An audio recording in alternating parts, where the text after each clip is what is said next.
Naimbag nga malam kada kayo amin, siya ni John Joseph S. Sumait, Sales Officer TNJ 911. Nandito po tayo ngayon sa 3rd Cagayan Valley Jamboree, ginanap po sa Nagtipunan, Quirino.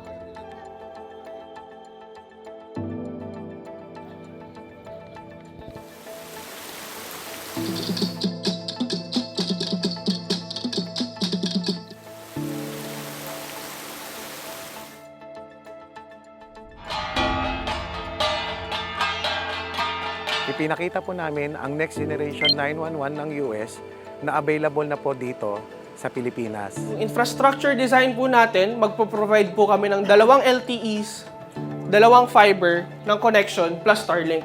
Sapay kuma makatulong tayo amang revolusyon iti kinatalke ti publiko ken emerhensya asumbat ti Region 2. So NGA 911, bago namin katropa si Sir Jojo, ino-offer nila yung kanilang yung 911 system sa pagtawag ng mga emergency, mas madali na pagtanggap.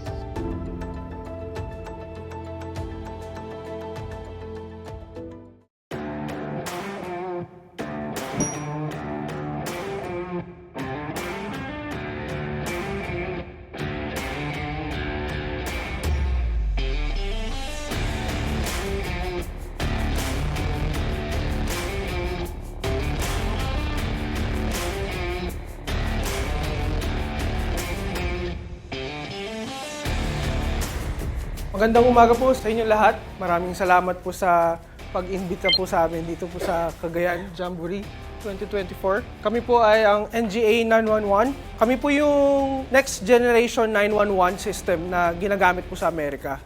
Yun po yung dinadala namin po dito sa Pilipinas para makatulong po sa ating mga LGUs. Ito po yung itsura ng call handling system namin.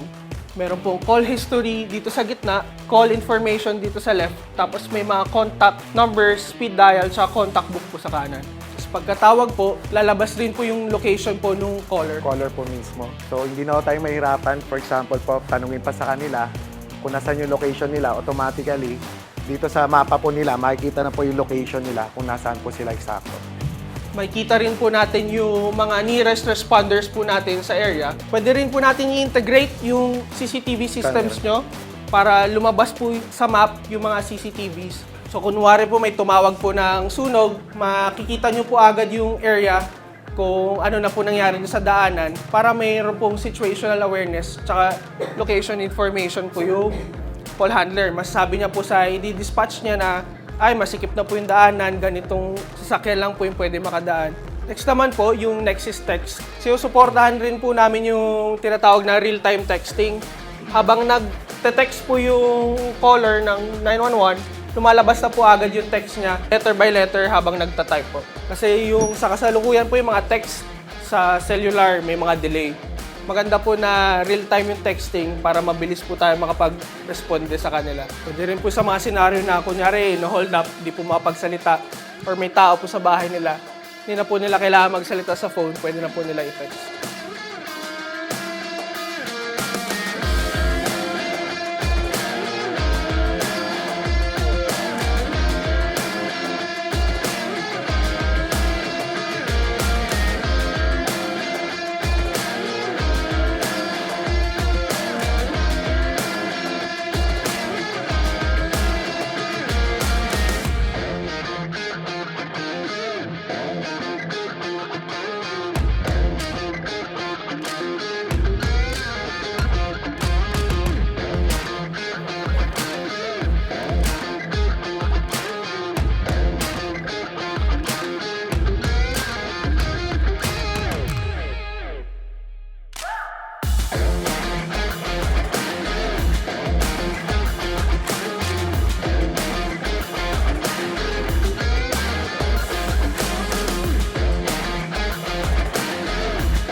napakasaya po namin na dito po ginanap yung 3rd Regional Jamboree nito po.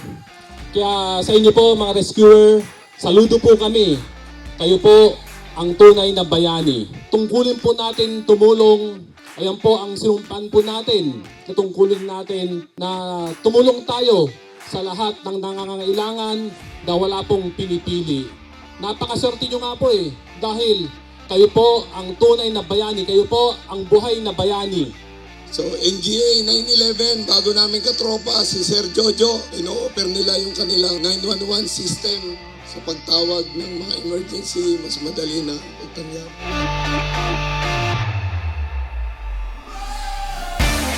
Rescue Jamboree. Bakit ito ginagawa? Para sa aming mga rescuer. Magkaroon kami ng ma-build yung aming camaraderie. Ma-enhance ang aming capability through this activity. Taon-taon namin ito ginagawa. And every year, pinapasa namin sa iba-ibang province o LGU yung hosting. One way na rin na nakaka-relax kami.